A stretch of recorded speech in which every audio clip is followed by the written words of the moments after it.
préparez-vous à plonger dans l'univers magique, je dirais, de H4 et de découvrir ses fonctionnalités de base. Comment on fait, pourquoi pas les manipuler déjà. Donc, H4, moi, chez moi, je l'ai déjà installé. Pour cette formation, j'avais opté la version 25 parce que j'estime que un concepteur projecteur 3.0 doit évoluer avec la technologie, doit se mettre à jour. Actuellement, nous sommes à la version 27, mais compte tenu que beaucoup d'étudiants n'ont pas assez de ressources en ce qui concerne leur PC pour, n'est-ce pas, utiliser la version 27 ou 26. J'ai donc pris un peu la moyenne, donc 25, la version 25. C'est sur cette version-là qu'on va travailler tout au long de cette formation. Donc à l'ouverture d'H4, vous avez la page qui vous présente ici quelques projets récents que nous avons eu à faire.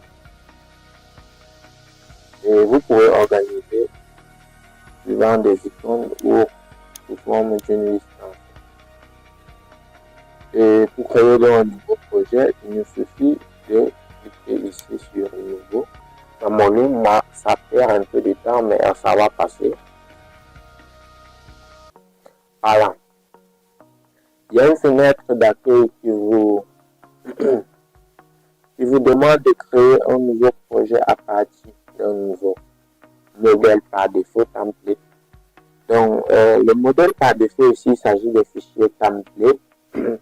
Pour faire simple, pour ceux qui n'ont pas, c'est un peu comme dans AutoCAD. On vous ancrez, vous paramétrez les unités et tout. Le template, c'est le paramétrage de l'espace de travail. Ça va vous permettre, par exemple, de créer vos cartouches, de paramétrer les unités et beaucoup d'autres choses. Et à chaque nouveau projet, vous n'aurez pas à reparamétrer cela. Vous voyez, ça vous permet d'optimiser sur le temps. Vous avez également ce qu'on appelle, donc il suffit donc juste de créer et d'enregistrer. Et après, vous aurez à parcourir et aller chercher où vous avez appris. Donc, il y a ce qu'on appelle l'environnement du travail ou l'environnement de travail qui lui est plutôt lié à comment les palettes sont constituées dans votre espace de travail, les palettes présentes et autres. Bon, on verra ça dans l'espace de travail. Donc, on va prendre le profil. Donc, ici, lorsque c'est pas sur profil, dernier profil utilisé, ici, ça correspond à un profil d'utilisateur. Ça veut dire que l'utilisateur qui a configuré comme il souhaitait ce profil en fait. Donc, on va partir sur le profil par défaut. On va cliquer sur nouveau. Ok les amis, nous voici donc dans l'interface d'H4. Vous avez ici à gauche ce qu'on appelle la boîte à outils qui regroupe tous les outils d'H4. Vous avez les outils de dessin. Donc, on va essayer de refermer là.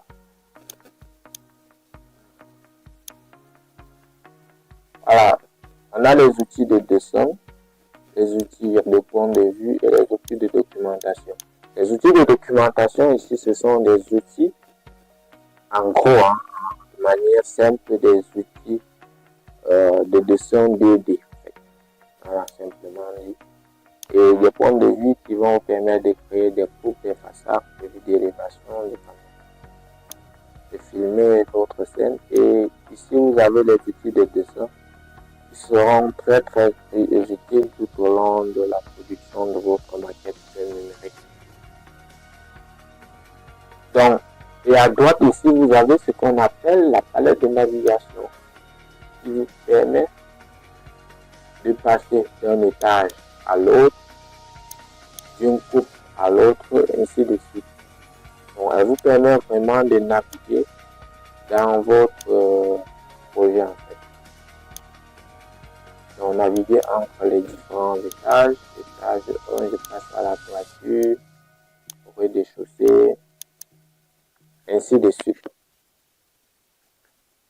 Donc, à côté de cela, vous avez ici en haut ce qu'on appelle la barre de contrôle qui est liée à l'outil spécifique qui est sélectionné ici. Par exemple, si je sélectionne le menu, vous voyez que les options qui m'offrent dans cette barre de contrôle sont donc liées aux options du menu. Par exemple, je pourrais choisir ici le mode de construction.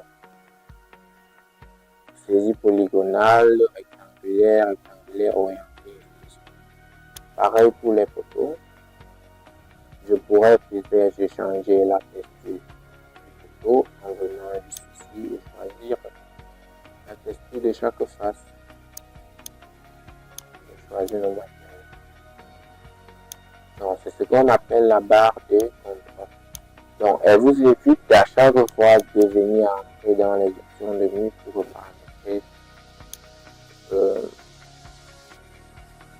pour paramétrer certaines caractéristiques du ROM. Donc, elle facilite vraiment l'affaire.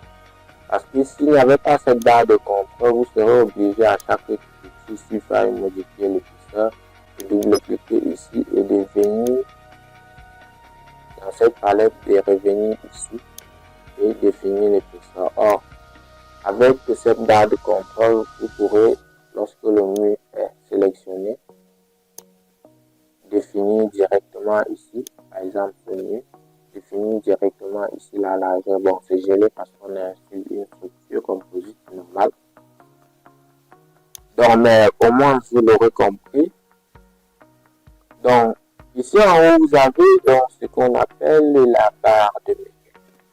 Vous avez le menu fichier, le menu édition, vue, dessin, documentation, options, partager, fenêtre, c'est tout. Ici, ça c'est une extension, ou je dirais simplement un plugin, le plugin CAD-Image, qui permet de gérer les toitures, les portes, les fenêtres. Et Lumion 50, bon, pour vous qui venez d'installer HK, vous n'aurez pas ces plugins, ce sont les plugins qu'on installe. Donc, je verrai, si possible, comment envoyer sur la plateforme de la formation le plugin et je vous envoyerai sur, je vous indiquerai comment installer.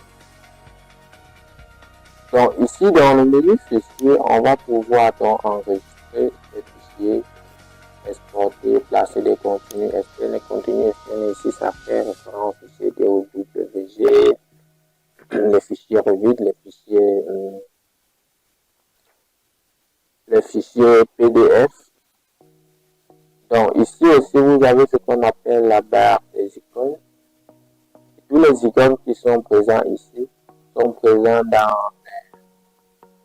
les différents menus ici. Par exemple, l'icône enregistrée ici est bien présent dans le menu fichier.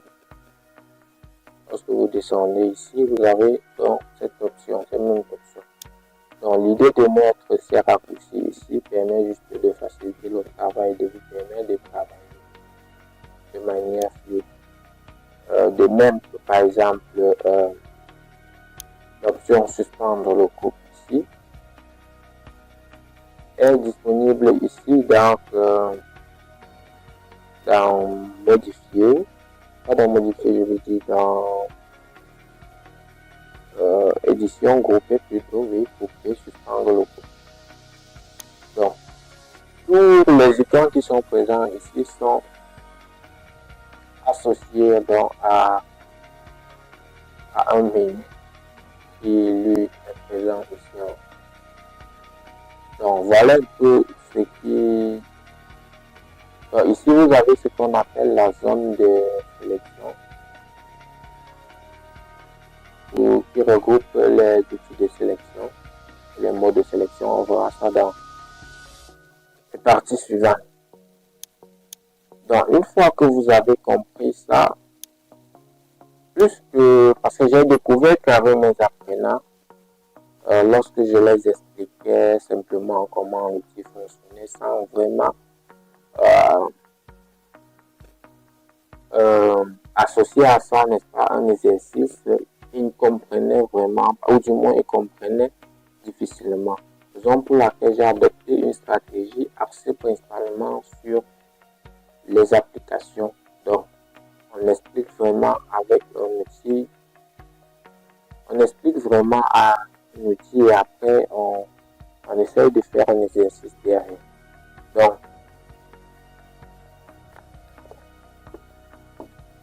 Donc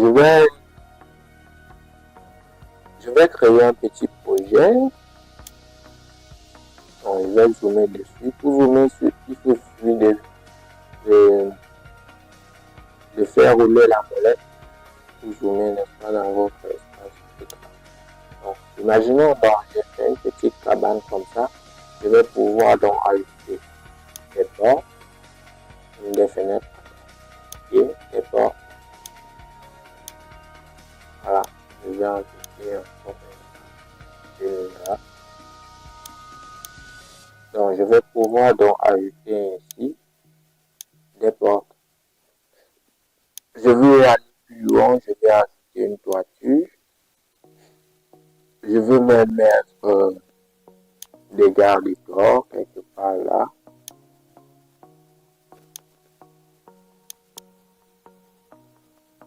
Voilà.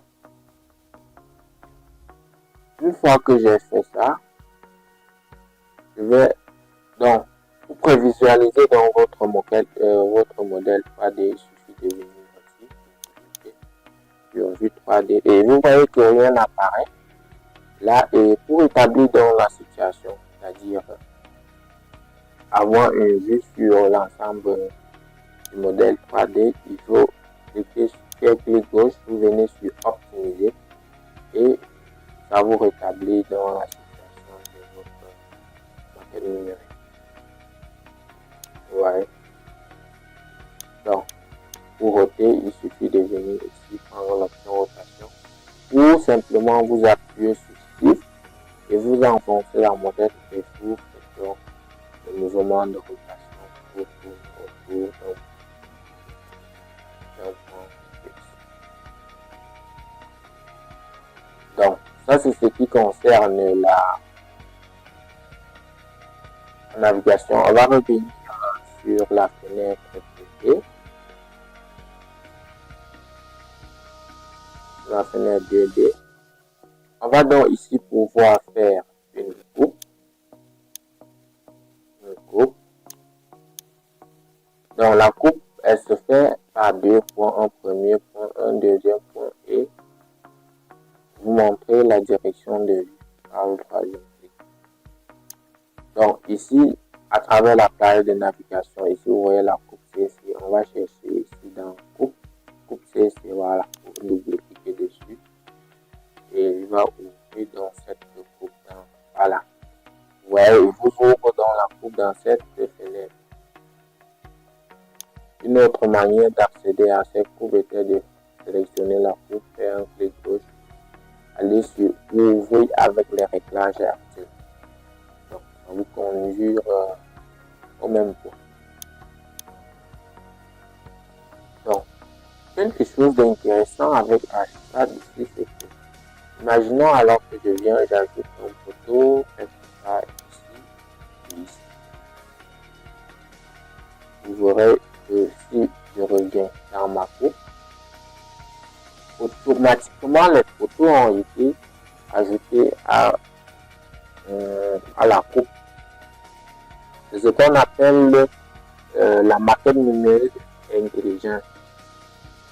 Donc la maquette numérique intelligente, c'est cette maquette numérique là qui permet de travailler en mode BIM. C'est dommage de savoir que nous utilisons les logiciels BIM comme HK Revit, mais très peu d'entreprises ou bien très peu font du BIM. Parce que le BIM, comme sa définition l'indique, modélisation des informations d'exploitation du bâtiment intègre beaucoup d'autres acteurs du métier du bâtiment comme les plombiers, les électriciens.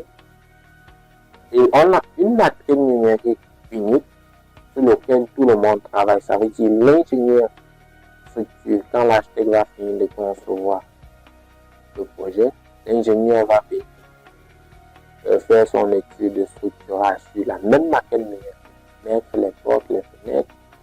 L'électricien va venir faire pareil, installer les prises et tout, les mobiliers. Le plombier va faire pareil, installer les mobiliers, les tuyauteries et tout. Sur une même maquette numérique, ça permet de limiter les erreurs. Comment ça permet de limiter les erreurs? Imaginons maintenant que l'architecte modifie un mur, il ajoute un mur ou il modifie un mur. Le système BIM va permettre à ce que si l'architecte modifie un mur, l'ingénieur sera notifié que à telle ou telle partie, il y a une modification du mur et il va adapter sa structure à cela. Pareil pour le plombier. Ce qu'on appelle le modèle de BIM. Donc, c'est une méthode de travail assez collaborative qui est plutôt intéressant dans la mesure où il permet d'éviter beaucoup d'erreurs. Donc, et c'est ce système-là. Vous voyez donc que lorsque vous faites une coupe, lorsque vous faites la maquette numérique, vous n'avez plus à aller redessiner les façades comme dans AutoCAD. Elles sont générées à partir d'une maquette numérique centrale. Et pareil pour les plans et les plans de masse et autres. Donc c'est vraiment ça du BIM. Et c'est dommage qu'il nous soit limité. Donc je connais quand même certains qui utilisent Revit. Il faut intervenir deux domaines du bâtiment, l'ingénierie et l'architecture. Bon, je n'ai pas encore quand même connu beaucoup qui intègrent en même temps l'électricité, la plomberie ou beaucoup d'autres métiers qui vont avec le bâtiment au sein d'une même maquette numérique. Donc, c'était une parenthèse, revenons à notre mouton. Donc, grâce donc à cette palette de navigation ici, on va donc pouvoir créer. Donc, je vais cliquer ici, afficher l'organisateur. Organisateur. Une fois que j'ai cliqué sur créer sur l'organisateur, je vais venir ici. Donc, je vais pouvoir créer de nouvelles. Les points de vue, c'est quoi? Ce sont des instantanés de ce que vous avez ici. Elle va vous permettre, par exemple, de créer à partir d'un même plan, les plans d'aménagement, les plans cotés, les plans non cotés, sans pour autant avoir besoin de supprimer les codes, les lignes ou bien de copier un plan et mettre à côté et supprimer les codes. Donc, vous aurez juste à gérer les calques, à masquer, afficher les certains calques, écouter les calques modifiés et masquer certains, ou bien afficher certains murs en fonction de leur état de rénovation. Donc, ici, on va pouvoir donc créer un nouveau point de vue en cliquant ici sur enregistrer point de vue. Et ici, on a la possibilité donc de personnaliser, lui donner un nom. Et puis, on crée le point de vue. Donc, une fois le point de vue créé, on va pouvoir basculer ici et créer une nouvelle mise en page. Donc, on va associer le format A3 et on va créer la nouvelle mise en page. Voilà, voici la mise en page qui est comme ça créée. Ici, on ne va pas paramétrer des cartouches, on va vraiment rien. Et l'idée est que vous comprenez comment ça fonctionne.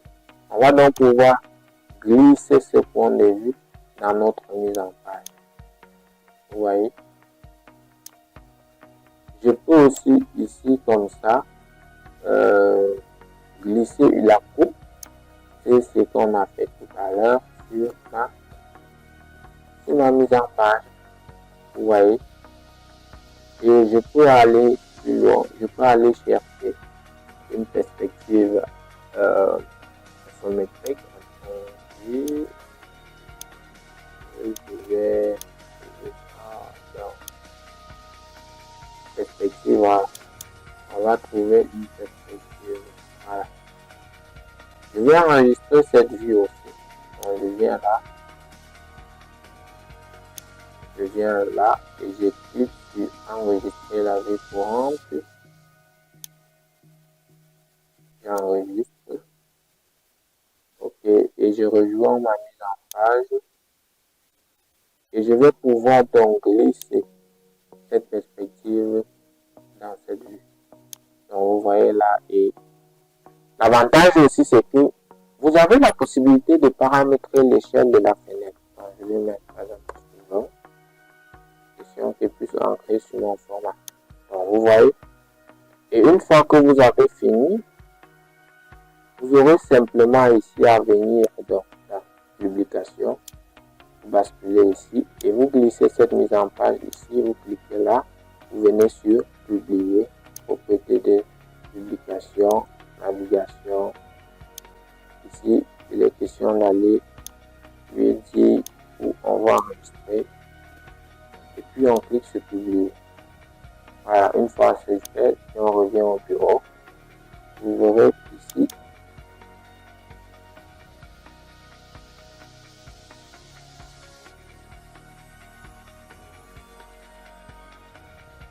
Donc voilà comment notre présentation était belle et bien introduite. C'est pour vous faire comprendre que la disposition des palettes qui est présente dans cette interface n'est pas gratuite parce que elle vous sera utile tout au long de la construction de votre maquette numérique. Donc vous allez pouvoir donc créer des points de vue, les placer sur des mises en page et ressortir dans une documentation conséquente. Donc, en ce qui concerne les palettes, vous pourrez les déplacer, mettre aux positions que vous souhaitez, aux positions que vous arrange le mieux.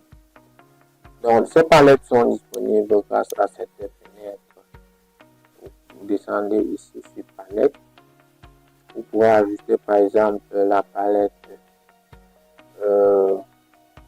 liée aux coordonnées. Cette palette va vous permettre d'entrer les coordonnées différentes dans Archicad et pouvoir donc faire votre conception. Donc, une petite remarque, c'est que lorsque ces palettes sont déjà présentes dans l'interface, dans votre espace de travail, ils sont cochés ici en bleu. Donc, on va pouvoir donc ici appeler par exemple le navigateur 3D classique qui est une palette que j'utilise beaucoup, soit pour regarder éléments à la surface. Par exemple, elle permet de naviguer principalement en vue 3D. Je vais aller en 3D. Donc, par exemple, là, je veux regarder perpendiculairement à cette surface, je viens juste là, je clique sur regarder perpendiculairement, je clique ici. Et là, j'ai une projection vraiment orthogonale sur. Mais ceci en vue 3D, ce qui est plutôt intéressant lorsqu'on veut modéliser en 3D.